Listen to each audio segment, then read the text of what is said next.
शतसवर्णं कर्णपूर्णद्विरेफा वलिकलितकपोलोद्दानदामाभिरामं गिरिशगिरिसुताभ्यां लालितं नित्यमङ्के स्वजनभरणशीलं शीलये विघ्नराजम् मालार्कारुणतेजसं त्रिनयनां रक्ताम्बरोल्लासिनीं नानालङ्कृतिराजमानवपुषं बालोरुराक्षेखरां हस्तैरिक्षुधनुश्रिणीं सुमशरं पाशं मुदा बिभ्रतीं श्रीचक्रस्थितसुन्दरीं श्रीजगतामाधार भूतां भजे माता मरकतश्यामा मातंगी मदसाजिनी कटाक्षतु कल्याणी कदम्बरुवासिनी। श्री राम जय राम जय जय राम।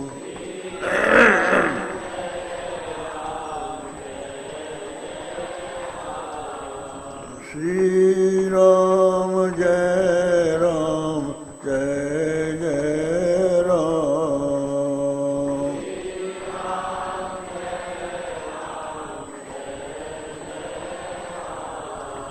श्री राम जय राम जय जय राम।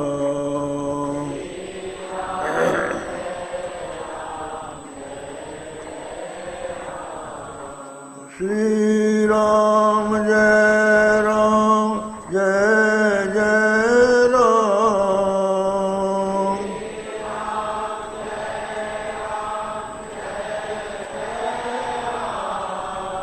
श्री राम जय राम जय जय राम।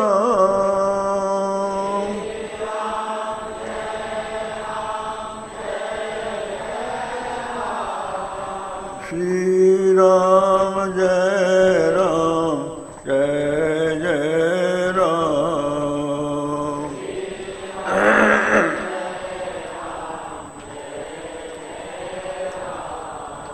श्री राम जय राम जय जय राम।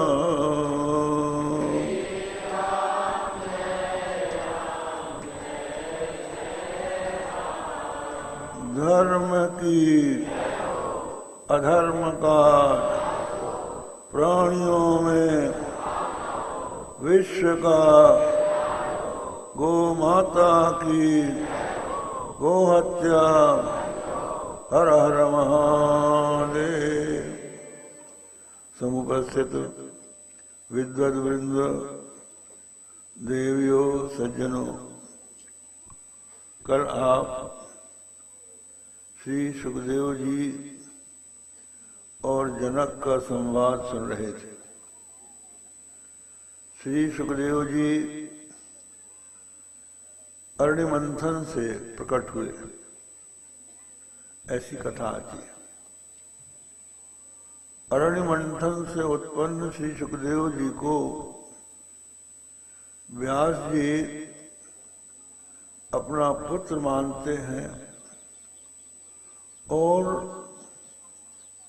पुत्र के मोह से ग्रस्त होकर यह चाहते हैं कि हमारा पुत्र गृहस्थ आश्रम में जाए और हमें पुत्र सुख प्रदान करे।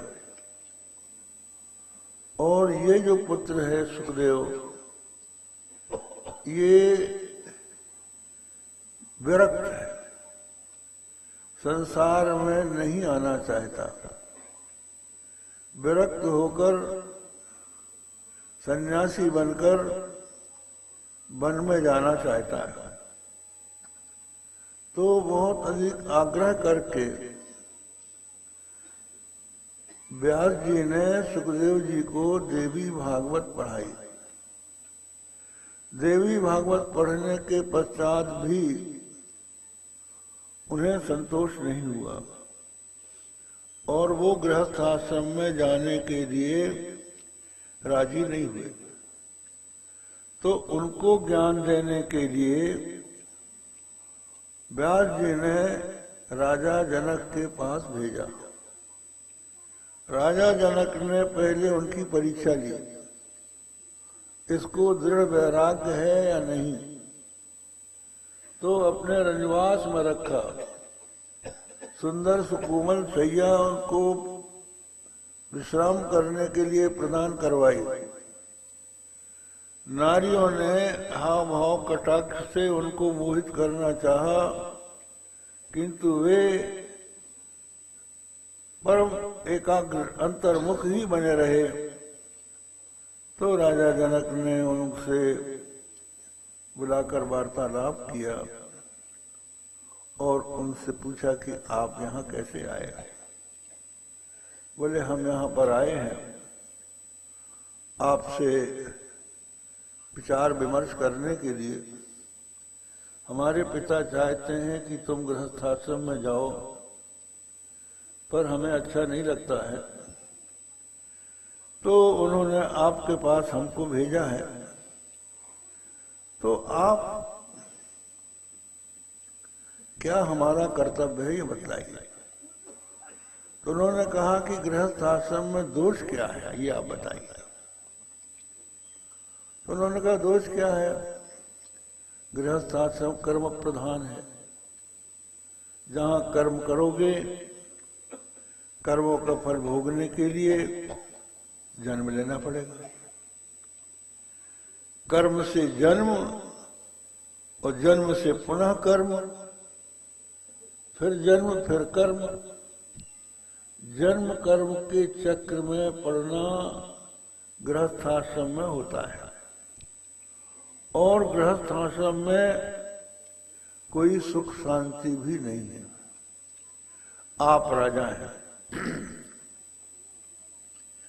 आपको राज्य का सुख तभी मिल सकता है जब आपके मंत्री आपके अनुकूल हों, आपके पास कोष हो, आपके पास सेना हो, आपका कोई प्रबल शत्रु न हो, आपके अंतःपुर में जो रानियां हैं वो आपके अनुकूल हों, आपके कुटुंबी सब अनुकूल हों, तब तो आपको सुख मिलेगा। इनमें से यदि कोई भी वस्तु प्रतिकूल हो गई तो आपका राज सुख रहेगा नहीं। तो ये जो राज सुख है ये साधन सापेक्ष, साधन सापेक्ष जो सुख होता है वो वस्तुतः सुख नहीं है, दुख ही है। वास्तव में हमको सुख लोक में तब अनुभूत होता है जब हमारी इंद्रियों के साथ अनुकूल विषय का संपर्क होता है। जो वस्तु हम चाहते हैं, चाहे वो शब्द हो, स्पर्श हो, रूप हो, रस हो, गंध हो, तो इनके दो रूप हैं, एक अनुकूल और दूसरा प्रतिकूल। प्रतिकूल शब्द से दुख होता है, अनुकूल शब्द सुनने से सुख होता है। स्पर्श प्रतिकूल हो तो दुख होता है, अनुकूल हो तो सुख होता है। रूप भी अनुकूल हो तो सुख मिलता है, दुख और प्रतिकूल हो तो दुख मिलता है। रस भी, भोजन अगर स्वादिष्ट है तो सुख मिलता है, यदि उसमें कोई गड़बड़ी हो जाए, नमक ज्यादा कम हो जाए, मिर्च मसाला ज्यादा हो जाए या ना हो तो दुख होता है, और अपने अनुकूल हो तो सुख होता है।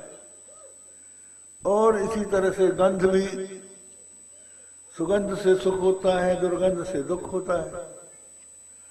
तो ये दोनों चीजों में से एक अनुकूल विषय जब मिलता है और इंद्रियों के साथ उनका संयोग होता है तो सुख मिलता है।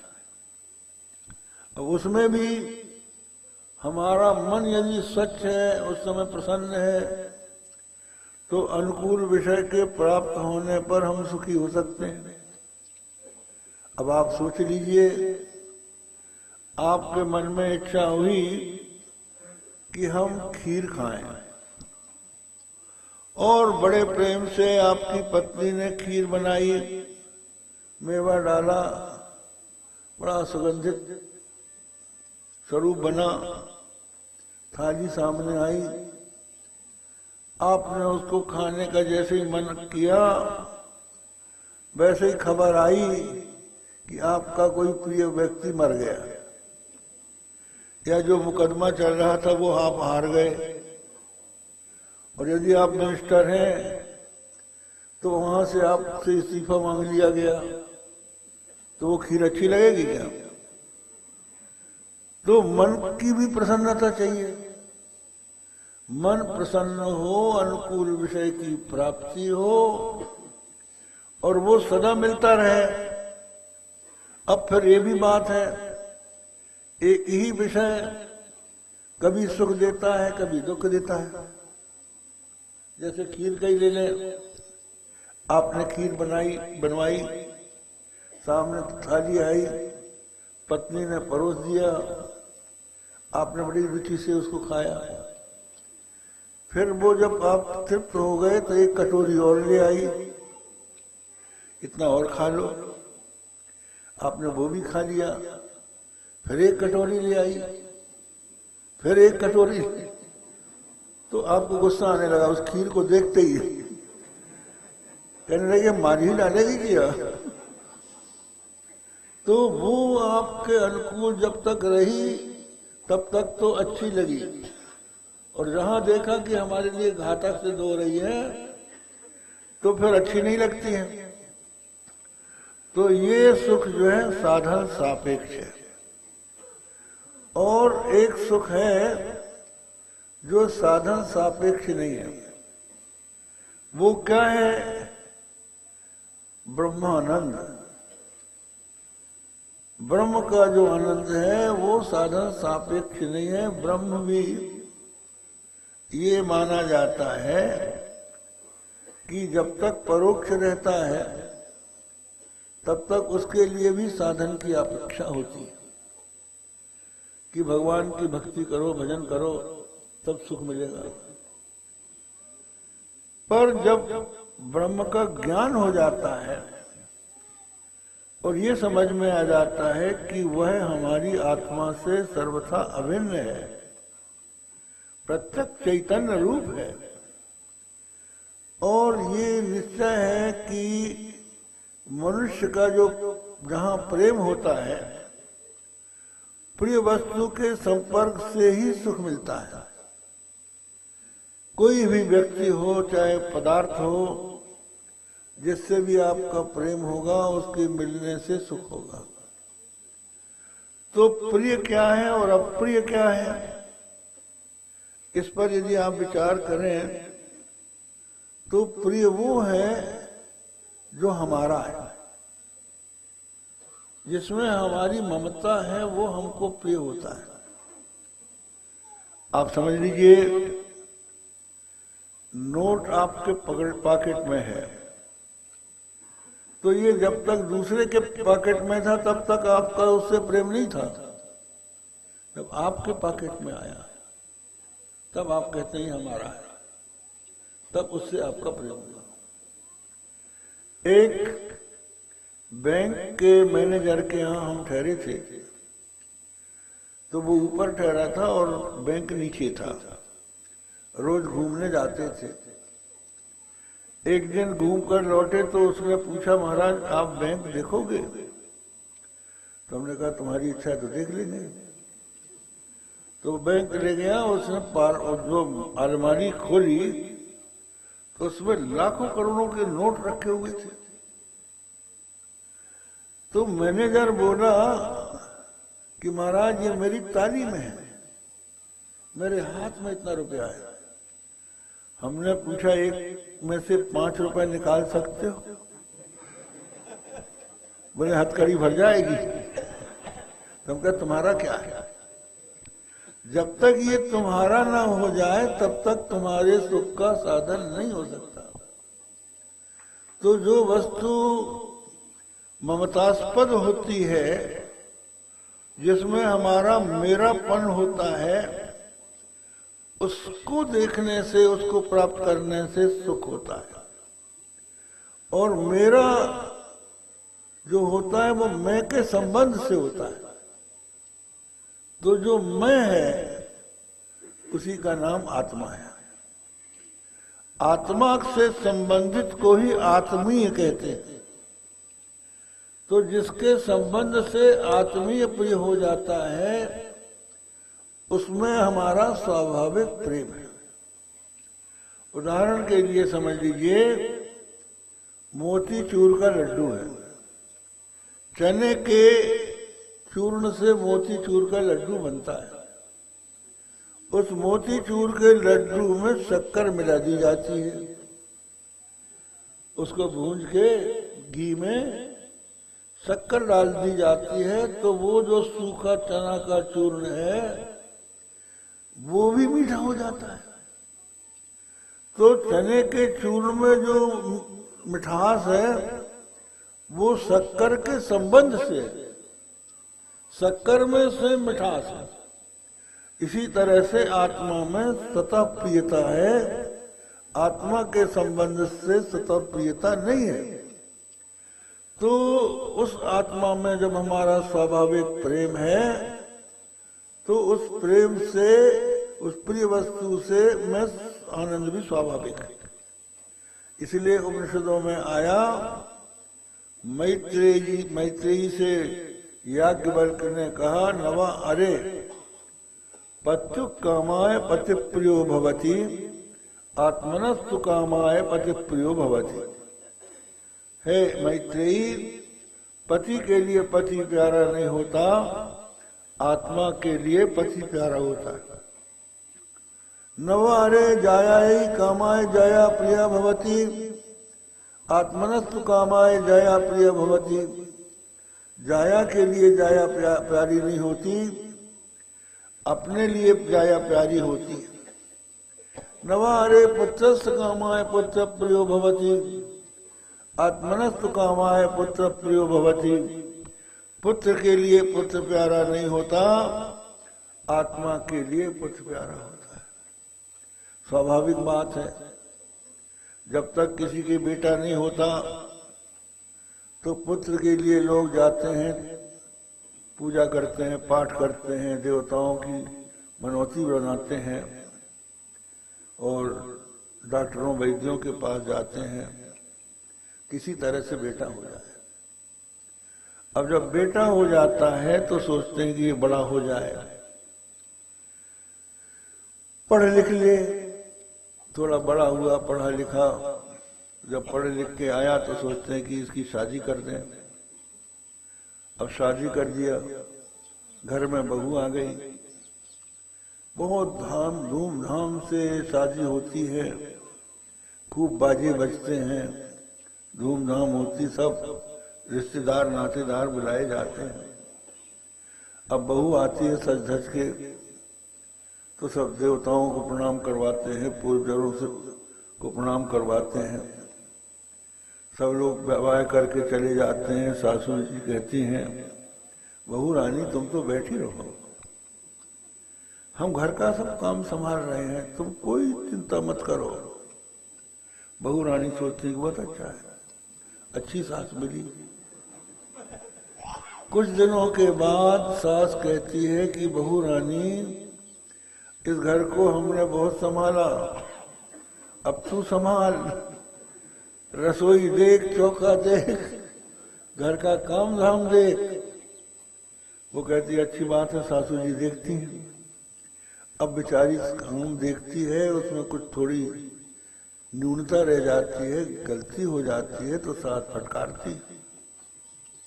कुछ दिन बहू जो है सुनती है सास की बात, तब तक जब तक कि पति अपने वश में न हो जाए। और जब पति वश में हुआ तो सास को फटकारने लगती। अब सासू अपने पति से कहती है, बहू के ससुर से कि ये बहू क्या है, ये तो मिर्चा है, इसकी वाणी ऐसी कर्कशा है कि दिल दुख जाता है। तो वो ससुर पहचान समझाता है कि देखो पराए घर की लड़की है, सीख जाएगी, चिंता मत करो और प्रेम से रखो, खूब समझाता है। लेकिन बार बार अपनी स्त्री के कहने से जो पिता है वो पुत्र को बुला के कहता है कि बेटा तू अपनी बहू को संभाल, वो तेरी माँ का अपमान करती है। तो बेटा कहता है कि पिताजी आप भी माँ को संभालिए, माँ को आप भी संभालिए। अब दोनों में मतभेद हो जाता है और एक दिन पिता पुत्र से बुलाकर कहता है कि तुम बहू को लेके अलग हो जाओ। होता है कि नहीं होता? क्यों भाई, बहू को क्यों लाए थे, बेटा को क्यों पैदा किया था? अपने सुख के लिए।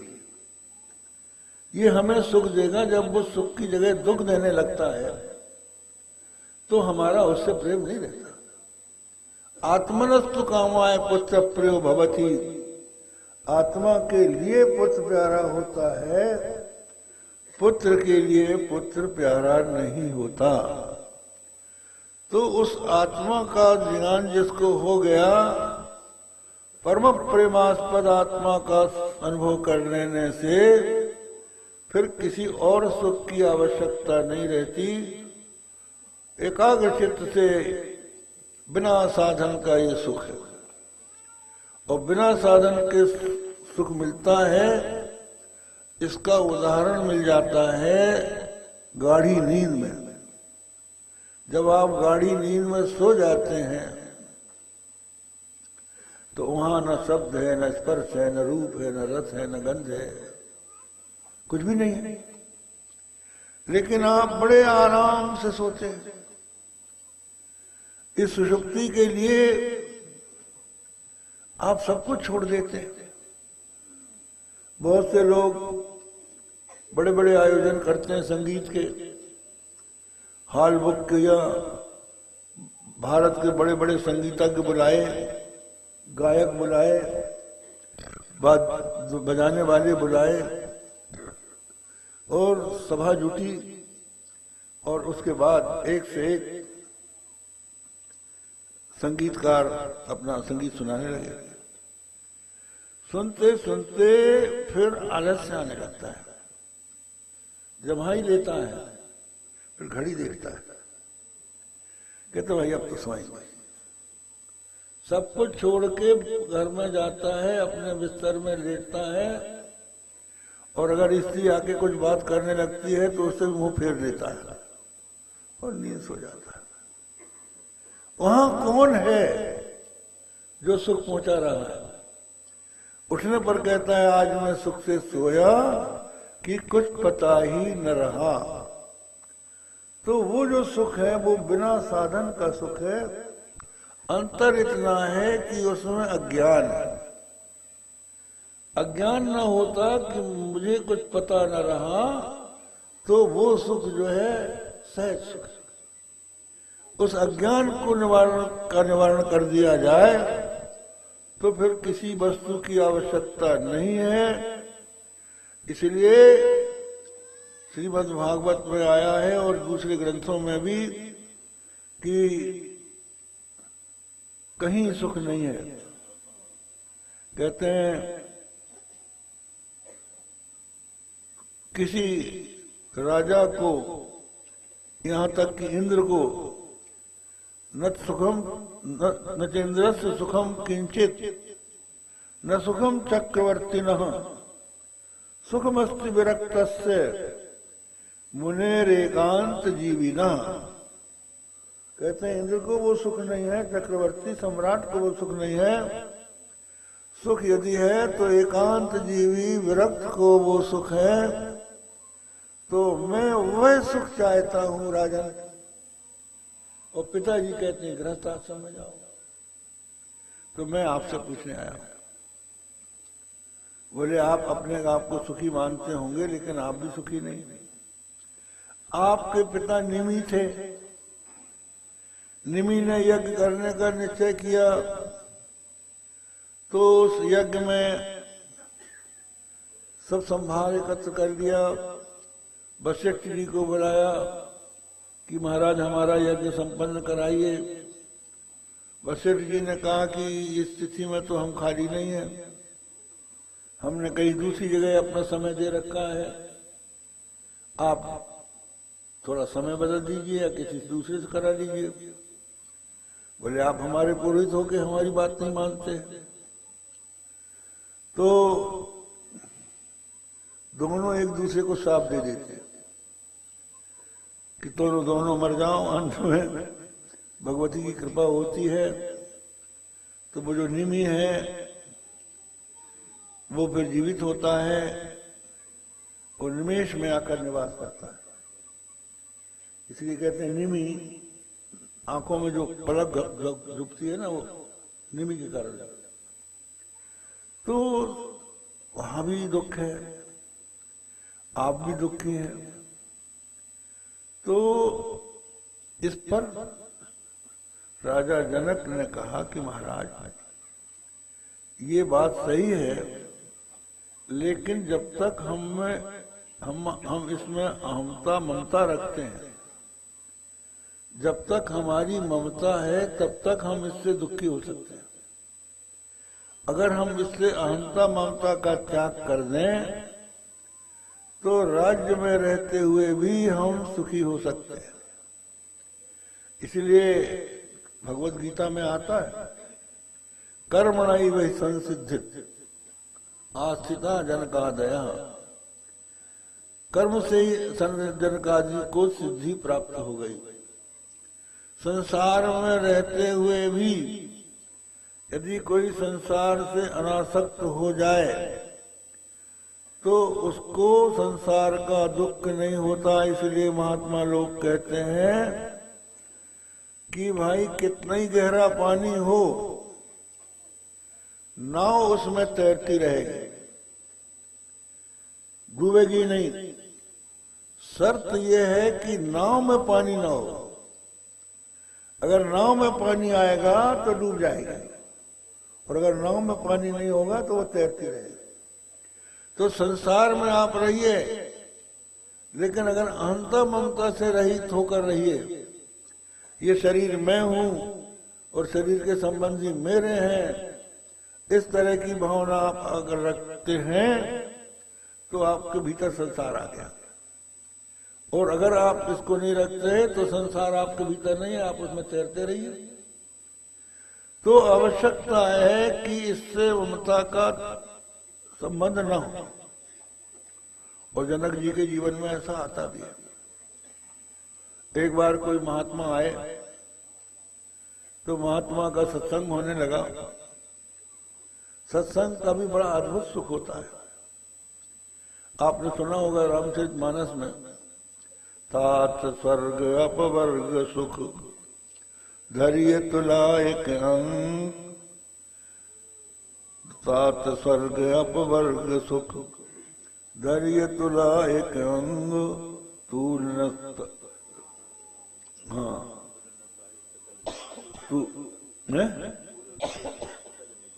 तूलताई सकल मिली जो सुख लव सत्संग।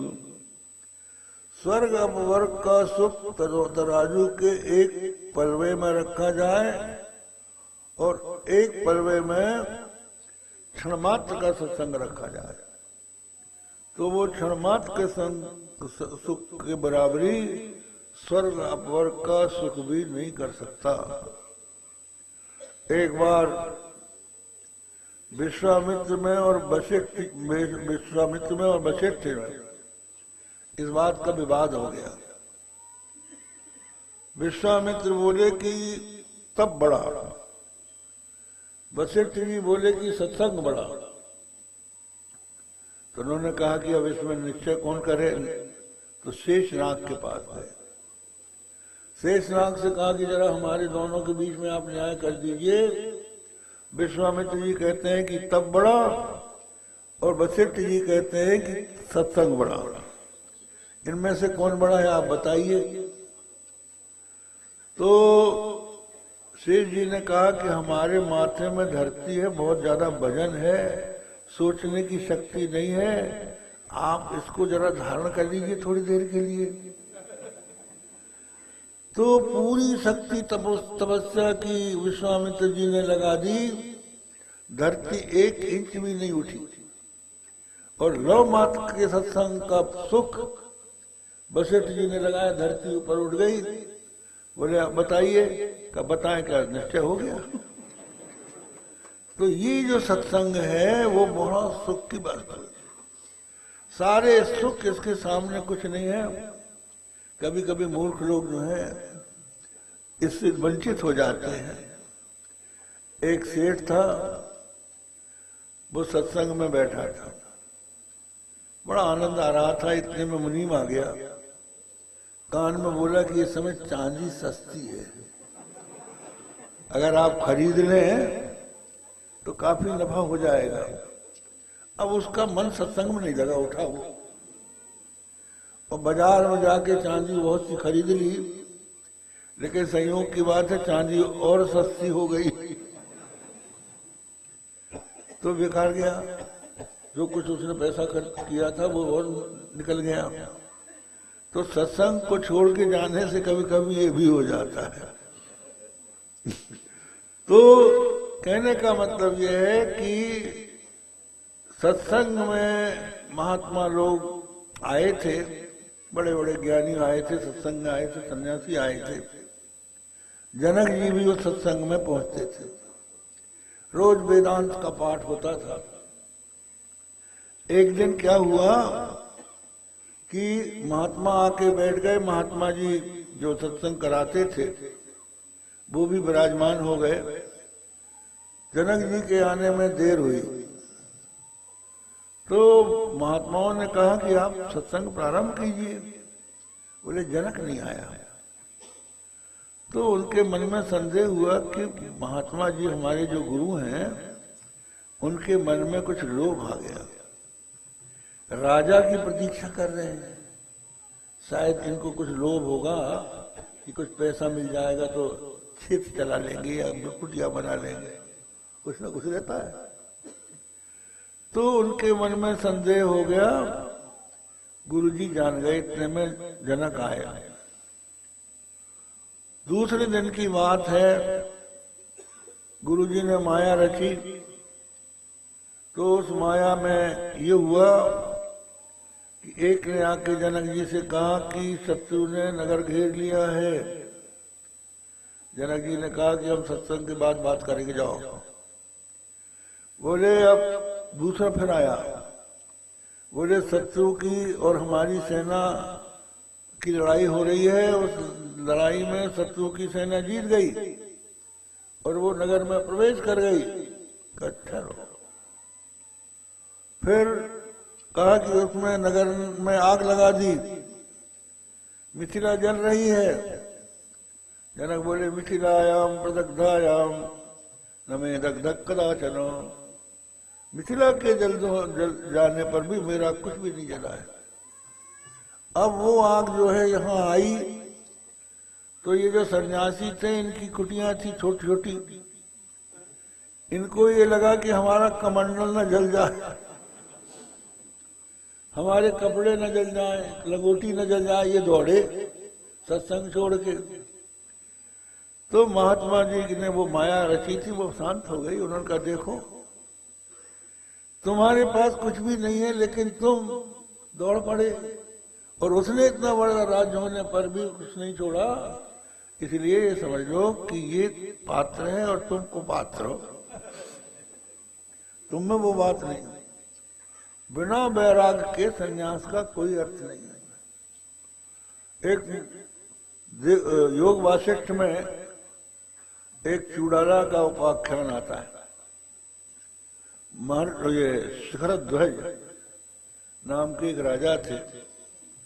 चूड़ाला उनकी स्त्री थी, रानी थी, बड़ी सुंदरी थी, रूपवती थी, गुणवती थी। राजा उसमें बहुत आसक्त था। और चूड़ाला जो है वो ज्ञानी थी, योगिनी थी। तो वो चाहती थी कि हमारे पति को कुछ ज्ञान हो जाए, वैराग्य हो जाए। तो उसने अपने जो मंत्री थे और जो उनके पास बैठने वाले थे उनको समझाया कि इनके सामने वैराग्य की बात करो, संसार की निस्सारता की बात करो। तो सब लोग करने लगे। सुनते सुनते राजा को परम वैराग्य हो गया। वो राज छोड़ के निकल पड़ा। उसने चूड़ाला से भी नहीं पूछा और घोर जंगल में जाके पर्णकुटी बनाकर वहां पर तपस्या करने लगा। चूड़ाला ने देखा कि इसको वैराग्य हो गया। तो वो योगिनी थी, आकाश मार्ग से वहां पहुंची, देखा कुटिया में राजा बैठा है, कंदमूल कर खाता है और तपस्या कर रहा है। तो उसने एक ब्रह्मचारी का रूप बनाया। वो ब्रह्मचारी बनकर गई। ब्रह्मचारी का उन्होंने स्वागत किया। फिर सत्संग होने लगा। राजा से पूछा कि आप यहाँ कैसे आए? बोले हमने राज का त्याग कर दिया क्योंकि राज में हमारी ममता थी, बंधन था, उस बंधन से हम मुक्त हो गए। उन्होंने कहा अभी तुम बंधन से मुक्त नहीं हुए हो। जैसे महल में तुम्हारा अनुराग था वैसे तुम्हारी पर्णकुटी में अनुराग है, और जैसे तुम्हारा वस्त्राभूषण अलंकार में राग था वैसे अपने दंड कमंडल में अनुराग है, मृगचर्म में अनुराग है। तो ऐसी स्थिति में विषय बदल जाए लेकिन आपकी अहंता ममता तो नहीं बदली। अहंता ममता कैसे बदलेगी? तो चूड़ाला ने उनको ज्ञान का उपदेश दिया। उस ज्ञान के उपदेश से वो मुक्त हो गया। और फिर उसने कहा कि अब चाहे राज्य में जाओ चाहे वन में रहो, दोनों बराबर है। इसी तरह से जो व्यक्ति ज्ञानी हो जाता है उसके लिए सब कुछ बराबर हो जाता है। उसके लिए न कर्म से कोई प्रयोजन है न कर्म के त्याग से प्रयोजन है। भगवान श्री कृष्ण ने गीता में कहा है कर्मण्य कर्म यः पश्येत् अकर्मणि च कर्मया सबुद्धिमान मनुष्येषु स युक्तः सर्व कर्म कृत। जो कर्म में अकर्म को देखता है और अकर्म में कर्म को देखता है वो मनुष्य में बुद्धिमान है, युक्त है और समस्त कर्मों को करने वाला या समस्त कर्मों को काटने वाला हो जाता है। तो कर्म में अकर्म कैसे देखना? कर्म अकर्म ऐसे देखना है कि शरीर इंद्रिय मन बुद्धि से जो भी चेष्टाएं हो रही हैं उन चेष्टाओं का मैं साक्षी हूं। मैं कर्म नहीं कर रहा हूं। गुणा गुणेषु वर्तन्ते, गुण गुणों में वर्त रहे हैं। इंद्रियां इंद्रियों के अर्थ में जा रही हैं। इंद्रियां भी गुणों का सद्गुण रजोगुण तमोगुण का कार्य है और विषय भी रजोगुण सत्गुण और तमोगुण का कार्य है। तो ये आपस में जा रहे हैं। मेरा इससे कोई संबंध नहीं है। ऐसा जो जानता है वो कर्म में अकर्म देखता है। और जो अपने आप को कर्ता मानता है और सोचता है कि हम कर्म न करें, तो कर्म न करना भी कर्म हो जाता है। जैसे हाथ खोलना कर्म है वैसे मुट्ठी मारना भी कर्म है। आंख खोलना जैसे कर्म है वैसे आंख मूंदना भी कर्म है। आप कहते हैं हम कर्म नहीं करेंगे, आप बैठ गए। आप घर में बैठे हैं और कोई अतिथि आ गया, गुरु आ गए, कहा हम कर्म नहीं करेंगे, तो आप बैठे रह गए, उनका स्वागत नहीं किया, तो ये अकर्म हो गया, विकर्म हो गया। तो कर्म से छुटकारा नहीं मिल सकता। जब तक आपके अंदर कर्तृत्व भोक्तृत्व की भ्रांति है आत्मा में, तब तक कर्म से छुटकारा नहीं हो सकता। तो ये जो भ्रांति है ये अज्ञानकृत है, स्वाभाविक नहीं है। स्वाभाविकता जो है हमारी तो नित्य शुद्ध बुद्ध मुक्त आत्मा है। आप देखिए, इसमें उदाहरण आता है राजा कर्ण का उदाहरण आता है। इसमें कथा आती है, श्रीमद् भागवत में भी कथा आई है कि ये जो कुंती है ये सूरसेन की कन्या थी। कुंती भोज ने अपनी पुत्री के रूप में इसको मांग लिया। तो कुंती भोज राजा के यहाँ कुंती रहने लगी। वहां क्या हुआ कि एक बार दुर्वासा मुनि आए। दुर्वासा मुनि की इस बालिका ने खूब सेवा की, चातुर्मास वो रहे, बराबर उनकी सेवा में लगी रही। तो कुंती की सेवा से प्रसन्न होकर सूर्य नारायण ने उनको एक मंत्र दिया और कहा, इस मंत्र से तुम जिस देवता को बुलाओगी वो आएगा और तुम्हारा मनोरथ पूरा करेगा। दुर्वासा जी इधर वरदान दे के चले गए तो कुंती ने सोचा कि गुरुजी ने जो मंत्र दिया है उसका हम प्रयोग करके देख लें, सच्चा है कि झूठा है। तो उसने जैसे ही सूर्योदय हुआ सूर्य नारायण का आवाहन कर दिया मंत्र से। तो सुंदर रूप धारण करके सूर्य आ गए और उन्होंने कहा, हमको क्यों बुलाया? बोले, मैं तो मंत्र की परीक्षा लेने के लिए बुलाया। बोले, नहीं, देवताओं का दर्शन अमोघ होता है, वो कुछ देकर जाते हैं, हम तुमको पुत्र देकर जाएंगे। उन्होंने कहा, कुंती ने कहा कि महाराज हम कन्या हैं, ऐसी स्थिति में आप कैसे अनर्थ की बात कर रहे हैं? हम आप से प्रार्थना करते हैं कि आप लौट जाइए। बोले, अगर तुम हमारी बात नहीं मानोगी, हमको पुत्र प्राप्त करने का अवसर नहीं दोगी, तो हम दुर्वासा को भी शाप दे देंगे और तुमको भी दे देंगे। तो कुंती मान गई। तो सूर्य ने गर्भाधान किया।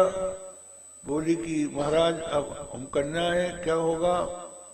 बोले, तुम अक्षत योनि रहोगी, तुम्हारा कन्यात्व तो अव्याहत होगा।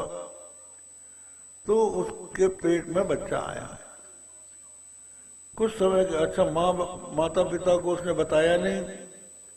उसकी एक सेविका थी, वो सब जानती थी। कुछ काल में बालक का जन्म हुआ। कवच कुंडल उसके हाथ में, उसके शरीर में स्वाभाविक थे। वो बड़ा सुंदर बालक था। उसको देख के ममता हो गई कुंती के मन में, क्या करें, लेकिन लोक लज्जा से वो कह नहीं सकी। अंत में उस धाय के परामर्श से एक लकड़ी की पेटी बनाकर उसमें उस बालक को रखा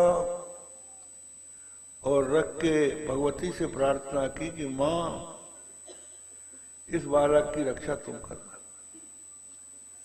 अब हम तो इसको छोड़ रहे हैं, इसको आप जीवित रखिएगा, ये मरने न पाए, इसको आप दूध पिलाइएगा, आप सब कुछ कीजिए। तो भगवान सबकी रक्षा करते हैं। एक कथा आती है, एक ब्राह्मण दंपति थे, बहुत निर्धन थे। उनकी पत्नी के पेट में बच्चा आया और एक जंगल में उसका प्रसव हो गया। अब उसका कैसे पालन करें, अपने रोज मुश्किल से खाते थे भिक्षा लेकर। तो उन्होंने उसके गले में भोजपत्र में एक मंत्र लिख के बांध दिया और चले गए, उस जंगल में छोड़ दिया। ये न शुक्ली कृता हंसा सुखात हरित कृता मयूराश्चित्तायेन सते रक्षाम विधास्यति। जिस परमात्मा ने हंसों को सफेद बनाया और जिसने तोते को हरा बनाया और जिसने मोर के पंख में चित्रकारी की, वो परमात्मा तेरी रक्षा करे, ऐसा लिख के भोजपत्र में उसकी ताबीज बनाकर गले में बांध दिया और वो चले गए। इसके पश्चात क्या होता है कि भगवान नरसिंह उस बालक की रक्षा के लिए आ गए। छोटा सा बालक था, कोई जानवर खा सकता था, तो नरसिंह भगवान उसके पास बैठ गए। उनके डर से कोई उसके पास नहीं आ सका। इतने में एक राजा आखेट खेलते हुए आया तो सिंह के पल चिन्ह को देख के वहां पहुंचा जहां वो बालक था। भगवान नरसिंह तो अंतर्धान हो गए। बालक को देख के राजा अपना उसको लेके राज्य में आ गया और उसका पालन पोषण किया।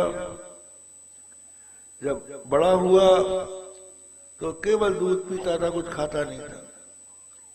तो उसका उपनयन संस्कार किस रूप में किया जाए, ये ब्राह्मण है कि क्षत्रिय है कि वैश्य है, इसका पता लगाने के लिए फिर वहीं उस बालक को ले गए।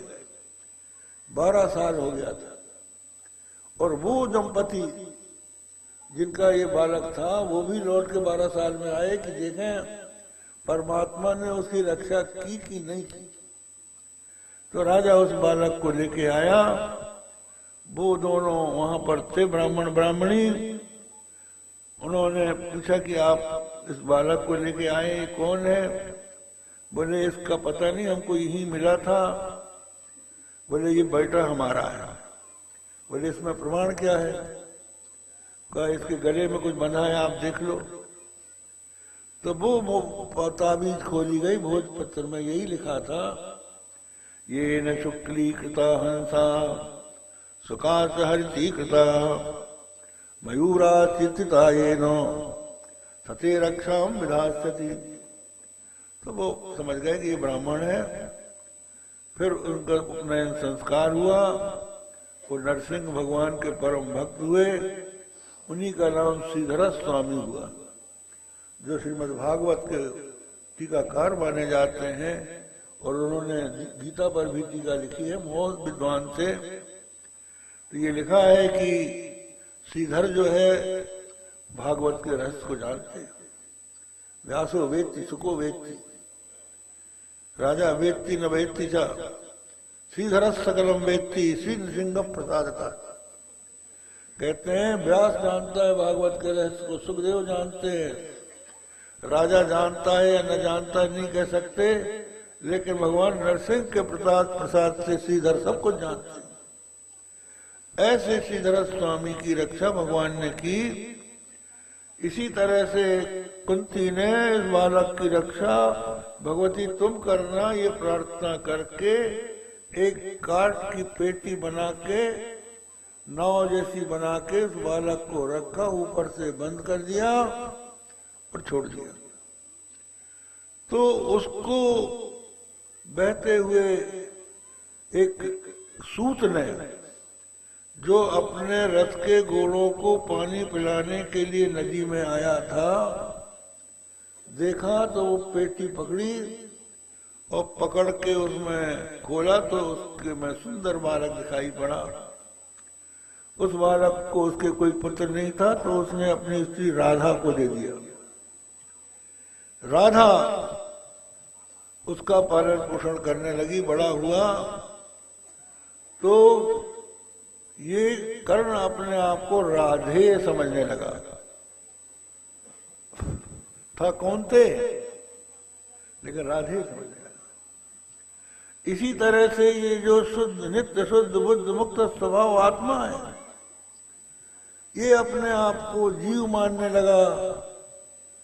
शरीर इंद्रिय मन बुद्धि के संयोग से तो इसमें जीवत्व का आरोप हो गया। इसी को एक दोहे में कहा गया है, जो अविकृत कौन्तेय में राधा पुत्र प्रतीत चिदानंद घन ब्रह्म में जीव भावती रीत। जैसे कौन्तेय जो है अविकृत है, कौन्तेय में कोई अंतर नहीं है, लेकिन राधा पुत्र की प्रतीति हो रही है, मैं राधे हूं ऐसा मान बैठा है। जिस समय उसको ज्ञान हो जाएगा मैं कुंती पुत्र हूं, तो राधे भाव मिट जाएगा। इसी तरह से जब ज्ञान हो जाएगा तो जीव भाव मिट जाएगा। तो जीवत्व तो इसमें आरोपित वस्तु की निवृत्ति तपस्या से नहीं होती, कर्म से नहीं होती, वो ज्ञान से होती है।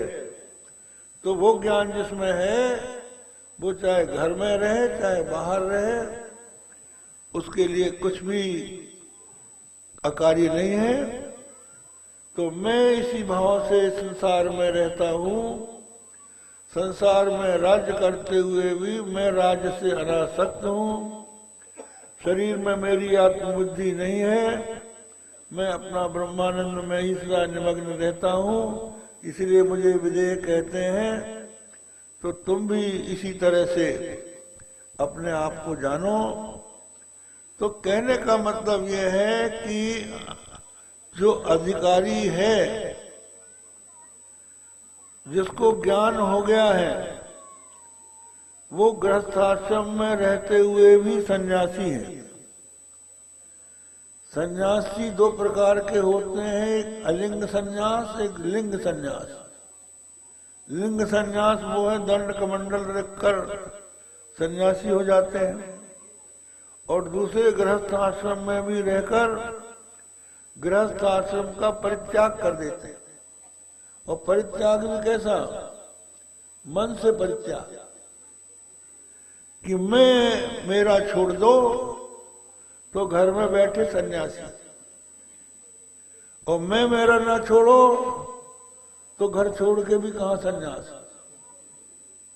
इसलिए इस मुख्य बात को पकड़ो कि ये ममता अहंता जो है इसी का त्याग करना है, बाहर से त्याग नहीं हो सकता। तो यही कहने का मतलब है।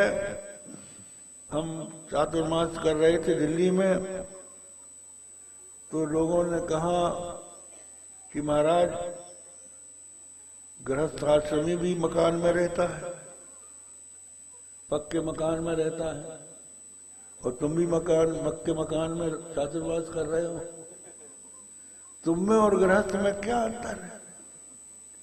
हमका अंतर यह है कि जो गृहस्थ है वो समझता है कि मेरा मकान है, और मैं समझता हूं कि धर्मशाला है। थोड़े दिनों के लिए आया हूं, और जब जाऊं इच्छा होगी चला जाऊंगा, इससे उसका मेरा कोई संबंध नहीं। तो ममता जब तक रहती है तब तक आसक्ति रहती है। आप देखिए, आप जब नई नई गाड़ी खरीदते हैं, मोटर खरीदते हैं, तो ड्राइवर से कहते हैं कि ऐसी चलाओ कि खरोंच न लगे। अगर खरोंच लग गई तो गड़बड़ हो जाएगी। बड़ी सावधानी से गाड़ी चलवाते हैं आप, खूब उसको साफ करवाते हैं, रखते हैं उसको। लेकिन अगर आप उसको बेच दें, दूसरे की हो जाए, तो खड्डे में गिरे, क्योंकि वो आपकी नहीं है। तो जो ममता है, अहंता है, उसका त्याग करो। ये बात सुखदेव जी को राजा जनक ने समझाई। उससे वो लौट के वहां से अपने पिता के यहाँ गए। फिर पिता की इच्छा के अनुसार गृहस्थाश्रम भी स्वीकार किया, लेकिन उसमें आसक्त नहीं हुए। और अंत में अपनी संतान को उत्पन्न करके, कन्या भी एक उत्पन्न हुई, उन सबको सन्मार्ग में प्रतिष्ठित करके फिर स्वयं वहां से विरक्त हो गए। सर्वसिद्धि से संपन्न होकर आकाश गमन करने लगे। इस तरह से सुखदेव जी ने अंत में संन्यास लिया। जब परिपूर्ण पक्की स्थिति हो गई। इसलिए भगवत गीता में कहा संन्यास कर्मयोगश्च निश्रेयस्करा बुभौ तयोस्तु कर्म संन्यासान कर्मयोगो विशिष्यते।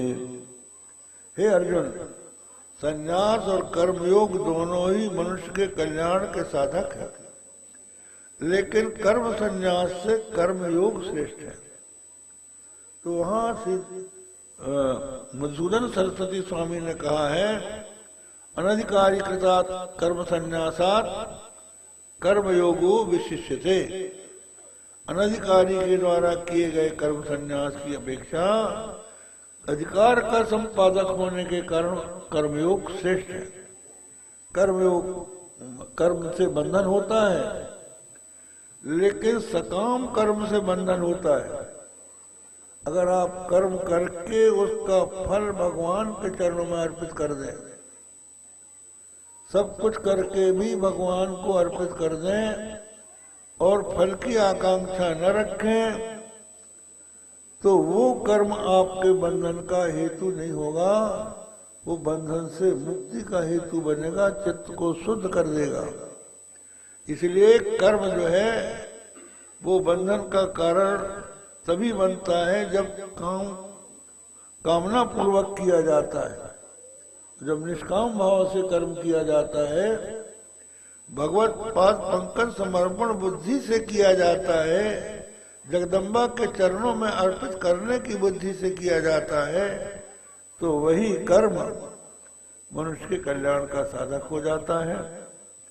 तो ये बात श्री सुखदेव जी के द्वारा सिद्ध हुई। तो यहाँ भी सुखदेव जी अंत में सन्यासी होते हैं, और वो जो पहले सुखदेव जी हैं, जो श्रीमद् भागवत के सुखदेव जी हैं, वो तो गर्भ ही से नहीं निकले। तो 16 वर्ष तक माँ के पेट में ही रहे, क्योंकि उन्होंने देखा कि माँ के पेट में ज्ञान हो जाता है। 5वें महीने में जो बालक है, आप देखिए, जो बालक माँ के पेट में रहता है उसका सिर नीचे रहता है, पैर ऊपर रहता है, तो एक तरह से उसका शीर्षासन लग जाता है, तो कुंडलिनी जागृत हो जाती है उसकी। तो उसको अपने पूर्व जन्म का स्मरण होता है कि इतने जन्म हो गए, अभी तक हम संसार में पड़े हुए हैं, बार बार माता के उदर में आना पड़ रहा है। अब हम जब निकलेंगे तो बिना भगवान का भजन किए और कुछ नहीं करेंगे। इसलिए हम लोग तो ये कहते हैं कि जन्म से सब हिंदू हैं, और जितने भी मत मजहब हैं वो बाद में अपने मत मजहब में लेते हैं। हमारे यहाँ तो जब पेट में बालक रहता है तभी भगवान के भजन का संकल्प कर लेता है। जो भगवान के भजन के संकल्प से पैदा हुआ है वो हिंदू धर्म को मानने वाला है, भूल से इधर उधर चला गया है, तो उसका ज्ञान उसको प्राप्त हो जाए तो वो अपने रास्ते पे आ जाता है। इसलिए हम लोग किसी से भेदभाव नहीं रखते, सब में आत्मा है, सब में परमात्मा है, और सब लोग भगवान के भजन के अधिकारी हैं। अलग है साधन, सबके अलग अलग है। शास्त्र के अनुसार वो लोग अपना अपना साधन करके मोक्ष को प्राप्त कर सकते हैं। तो कहने का अभिप्राय यह है कि कर्म बंधन से छूटने का उपाय यही है कि निषिद्ध कर्मों का त्याग करके, निषिद्ध कर्मों का तो स्वरूपता त्याग कर दे, और जो विहित कर्म है उसको कामना का त्याग करके अनुष्ठान करे, तो वो कर्म जो है हृदय को पवित्र कर देता है। तीव्र जिज्ञासा होती है और इच्छा होती है, परशुद्धि ब्रह्मनिष्ठ सदगुरु की शरण में जाकर वेदांत का श्रवण मनन निधिध्यासन करता है और तत्व ज्ञान प्राप्त करके जीवन मुक्त हो जाता है। और जो जीवन मुक्त हो गया वो चाहे सफेद कपड़े में रहे तो और गिरवा वस्त्र पहने रहे तो दोनों बराबर रहते हैं, दोनों मोक्ष के अधिकारी होते हैं। इसी तरह से जो नारियां हैं वो भी भिक्षुणी बने दंड कमंडल धारण करने ये जरूरी नहीं है। जैसे देवहूति को ज्ञान हो गया तो वो ज्ञान प्राप्त करके अपने शरीर से अपने आप को अलग समझने लगी और मुक्ति को प्राप्त हुई। श्रीमद् भागवत में उसकी कथा है। तो जो जहां है, जिस रूप में है, उसी रूप में तत्व ज्ञान प्राप्त करके अपने हृदय को शुद्ध बनाकर तत्व ज्ञान प्राप्त करे और मोक्ष पदवी को प्राप्त करे। ये सुखदेव जी और जनक जी के संवाद से सिद्ध होता है। आज की कथा का यहीं पर विश्राम करते हैं। श्री राम जय राम, जय जय राम।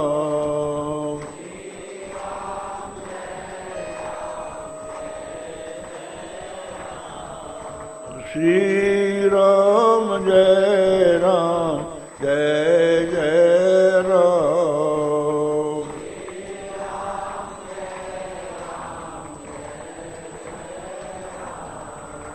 प्यारे जरा तो मन में विचारो,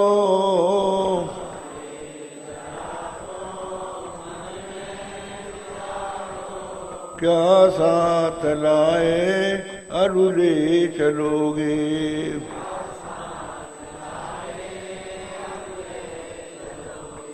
जाता सदा साथ यही पुकारो,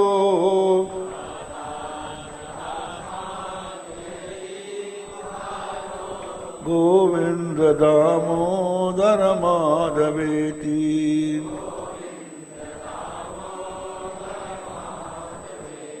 गोविंद दामोदर माधवेति।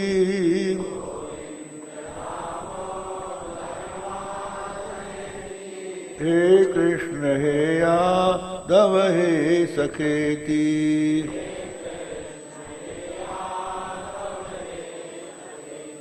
श्री कृष्ण गोविंद हरे मुरारे,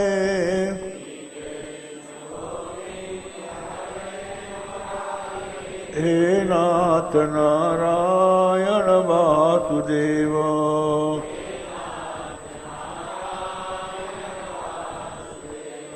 श्री कृष्ण गोविंद हरे मुरारे,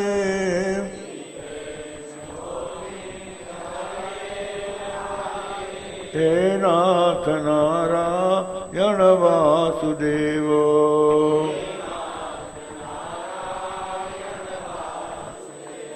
धर्म की अधर्म का प्राणियों में विश्व का गोमाता की गोहत्या।